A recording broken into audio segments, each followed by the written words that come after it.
Assalamualaikum warahmatullahi wabarakatuh. Perkenalkan, nama saya Leoni Devasa Susanti.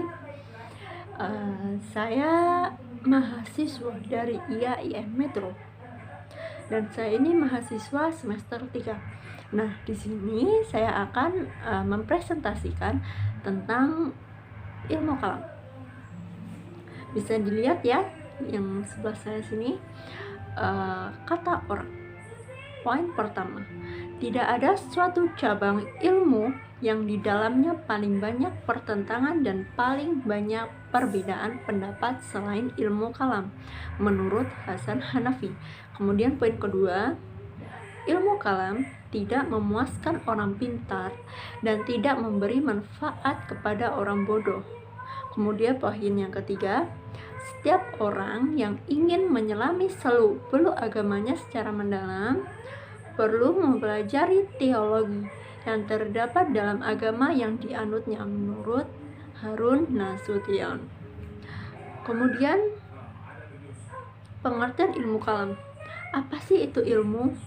Dan apa sih pengetahuan? Ilmu kalam itu tuh apa sih? Kemudian apa perbedaan ilmu dengan pengetahuan? Oke, yang pertama kita bahas adalah ilmu, yang bahasa Inggrisnya adalah science, dan pengetahuan adalah knowledge. Poin pertama, ilmu adalah intisari atau kumpulan dari pengetahuan. Namun tidak semua kumpulan pengetahuan dinamakan ilmu. Kumpulan pengetahuan bisa disebut sebagai ilmu manakala telah tersusun secara sistematis dengan menggunakan metode dan sudut pandang tertentu. Kemudian yang kedua yaitu pengetahuan. Pengetahuan adalah hasil pengalaman interaksi manusia dengan objek tertentu yang belum tersusun secara sistematis. Nah, selanjutnya adalah kalam. Kalam dalam bahasa Arab itu artinya firman, ucapan, pembicaraan, perkataan. Namun kalau dalam ilmu bahasa, kalam itu artinya suatu susunan atau kalimat yang ada artinya. Ahli tafsir dan ahli agama kalam diartikan firman Allah. Contoh, kalamullah artinya wahyu Allah. Selanjutnya ya, pengertian ilmu kalam. Ilmu kalam dalam bahasa Arab biasa diartikan sebagai ilmu tentang perkara Allah dan sifat-sifatnya. Oleh karena itu, ilmu kalam biasa disebut juga sebagai ilmu ushuluddin atau ilmu tauhid. Ialah ilmu yang membahas tentang penetapan dengan dalil atau petunjuk yang konkret.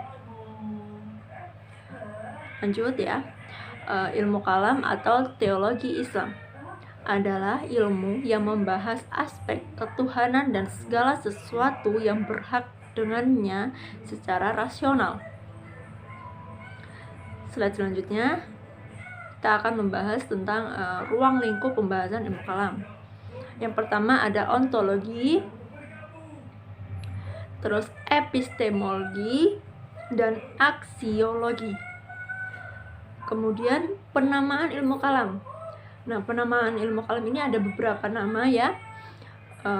Yang pertama ada ilmu kalam, ilmu ushuluddin, kemudian ilmu tauhid, ilmu akidah, dan yang terakhir teologi Islam. Kemudian penamaan ilmu kalam. Ilmu ushuluddin. Poin pertama, ushul jama' dari as atau adalah dasar, karena itu ushul al-din artinya dasar agama. Kemudian poin kedua, dalam Islam yang paling mendasar adalah syahadat yang mencakup Allah Subhanahu wa Ta'ala dan Nabi Muhammad Sallallahu Alaihi Wasallam. Karena itu ilmu ushuluddin mendalami segala hal tentang Allah dan Muhammad. Kemudian ada ilmu tauhid. Tauhid ini berasal dari kata wahada yang artinya mengesakan. Tauhid artinya pengesaan. Karenanya ilmu tauhid adalah ilmu yang membahas segala hal tentang Allah Subhanahu wa taala dalam rangka mengesakannya. Kemudian ada ilmu akidah. Akaid adalah jamak dari akidah yang artinya dogma. Karena itu, ilmu akidah adalah ilmu yang mempelajari dogma-dogma Islam. Kemudian selanjutnya ada ilmu kalam. Kalam adalah salah satu bahasa dari ilmu kalam.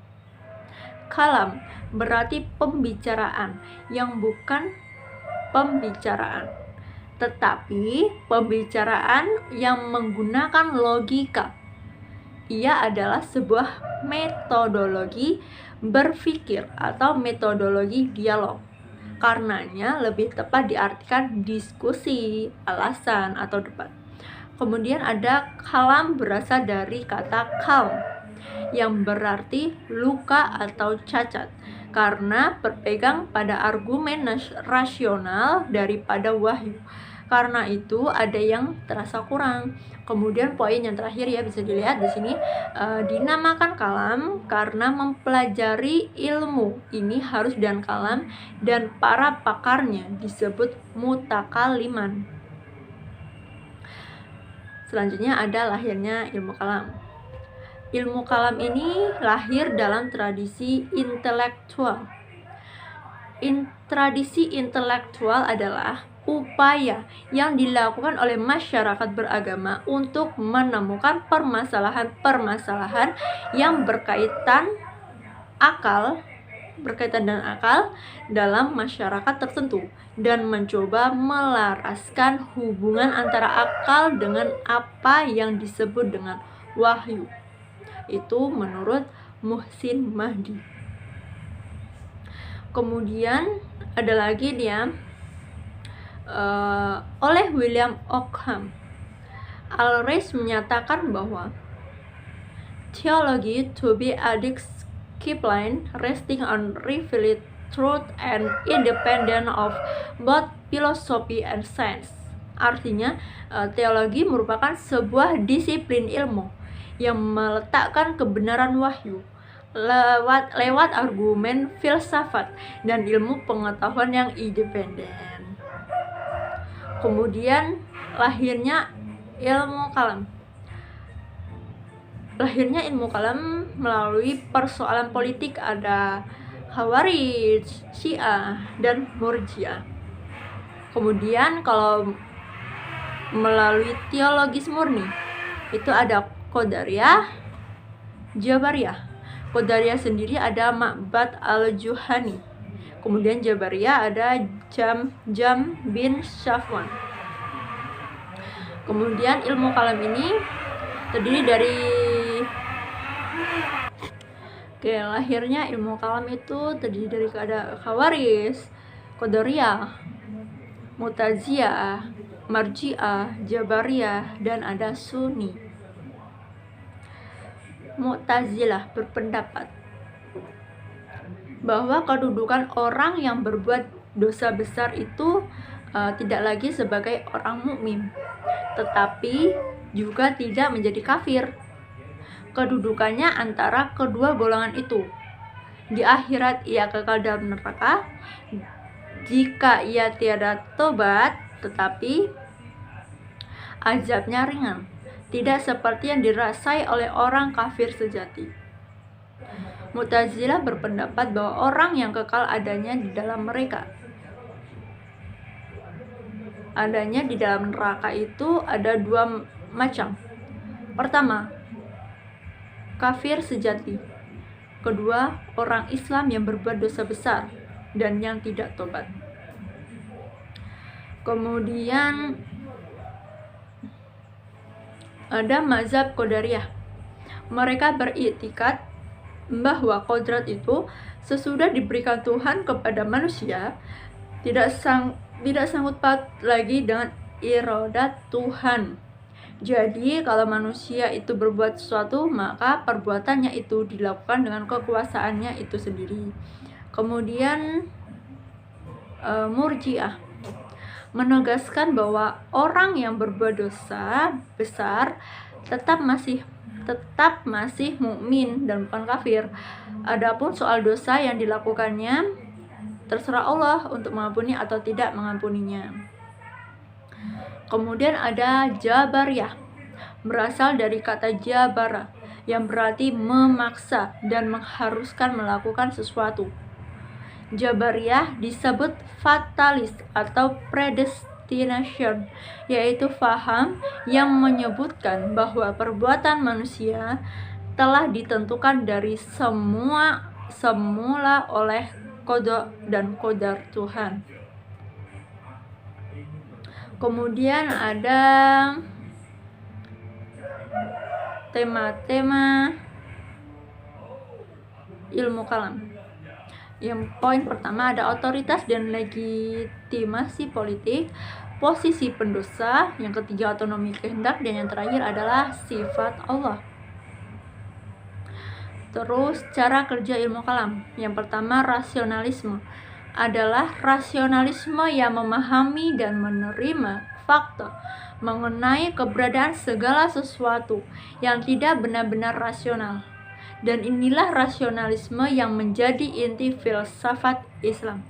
Kemudian poin yang kedua, Neoplatonisme adalah bagasi intelektual yang datang melalui pemikiran Yunani, Syirak, Kristen, dan Yahudi, dan mencoba untuk memberi ruang bagi Tuhan di luar akal.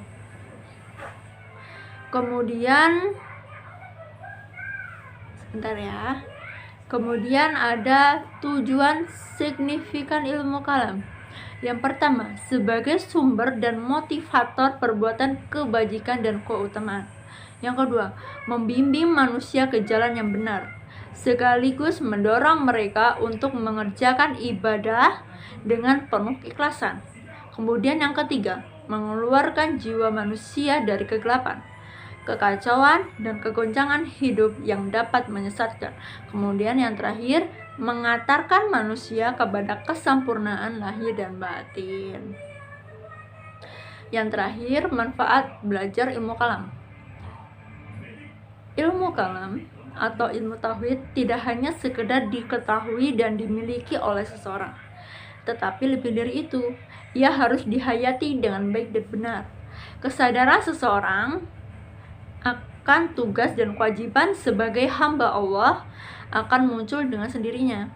Hal ini nampak dalam hal pelaksanaan ibadah, tingkah laku, sikap, perbuatan, dan perkataannya sehari-hari. Oke, cukup itu saja yang dapat saya sampaikan mengenai pengantar ilmu kalam. Jika ada yang kurang jelas, mohon maaf. Saya akhiri, wabillahi taufiq wal hidayah. Wassalamualaikum warahmatullahi wabarakatuh. Terima kasih.